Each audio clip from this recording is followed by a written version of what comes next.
Hello everyone, welcome here lecture series on ring theory. So in my today's video I will explain some of the examples and property from irreducible polynomial. I have started lecture series on ring theory. If you wanted to see more videos you can check it into my playlist. So more videos are there on ring theory, irreducible or reducible polynomial. This is also important topic for different competitive exams and you can refer it for to understand this one. Okay, so here today I'm going to explain some examples on irreducible criteria and their properties. Okay, so let's get started. First of all I will explain 2 to 3 properties, then we will move further for their examples. Okay, so in our irreducible definition we say that we can write f of x is equal to g of x into h of x, and if one of them is unit then we say that polynomial is irreducible. Okay, so now let's go for the first property.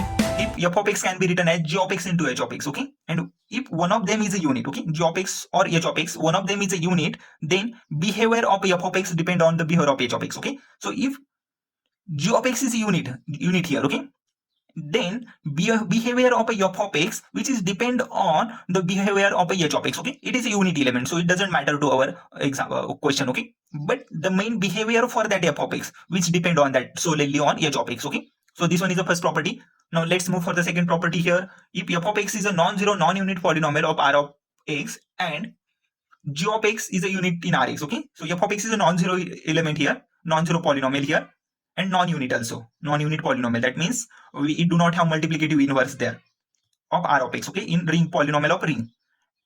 And g of x is a unit in r of x, okay, so g of x it exists there, which is a unit in r of x, okay, that ring it has the r of g of x multiplicative inverse for that certain elements, such that g of x into f of x is irreducible. Okay, that means g of x and f of x, their multiplication is irreducible, means none of them is having unit elements. Okay, so then f of x is irreducible over r. Okay, so this one is an easy property that if we solve more example you can come to understand clearly. Okay, so now let's go for the first example that I will explain this property with some of the examples. Okay, so you can see here my first example, f of x is equal to x square plus 1, and we have to check it is irreducible over q or not. Okay, so as per the definition we have to just factorize our polynomial. It's quite easy. Try to find out their factorizations. Okay, so f of x is here x square plus 1.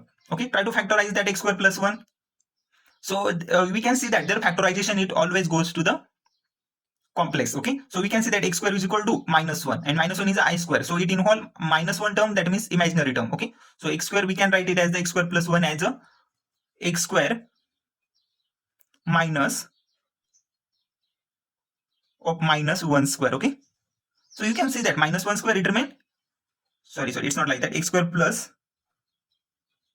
minus 1 square. Okay, so minus 1 square we know that it remain plus 1. Okay, x square plus minus 1 square, but minus 1 we know that. Okay, so you can check it that way, or you can write this one as x square minus minus 1. Okay, that means x square plus 1. So we know that x square minus I minus 1 is the value for I square. Okay, I square it is always minus 1, so x square minus I square. So we know that a square minus b square is a plus b and a minus b. Okay, so I expand that f of x as the g of x into h of x. Okay, now our next task is only that to find out whether one of them is a unit in our q of x or not. Okay, so we have to check only here that x plus I or x minus I has an inverse element in q or not. Okay, x plus I is having inverse 1 upon x plus I, but which is not in q of x, which is in a c of x. It is a complex number, does not belongs to here rational number. Okay, so rational polynomial, it is complex polynomial, not belongs to rational polynomial. So we know that here x of x is having root x plus I x minus I, but do not have inverse element in a q of x, but have inverse element in a complex. But we have to check only here q of x.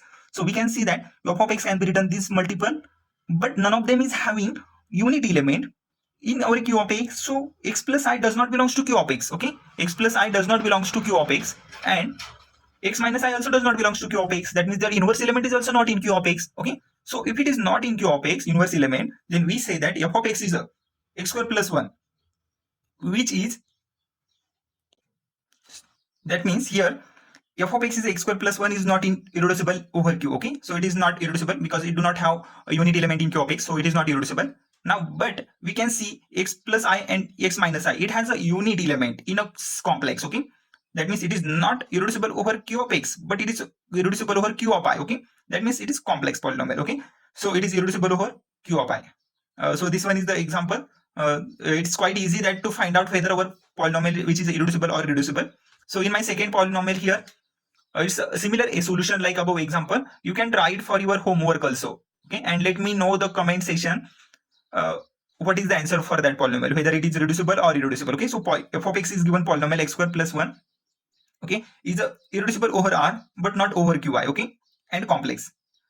So you can see that you just have to factorize that polynomial in the form of f of x into g of x. Okay, check out whether that one of it is are their unit or not. Okay, so if none of them is unit, then not irreducible. If one of them is irreducible, one of them is unit, that means it is irreducible. Okay, so it is easier that you can try it for your homework and tell me answer in comment section. Okay,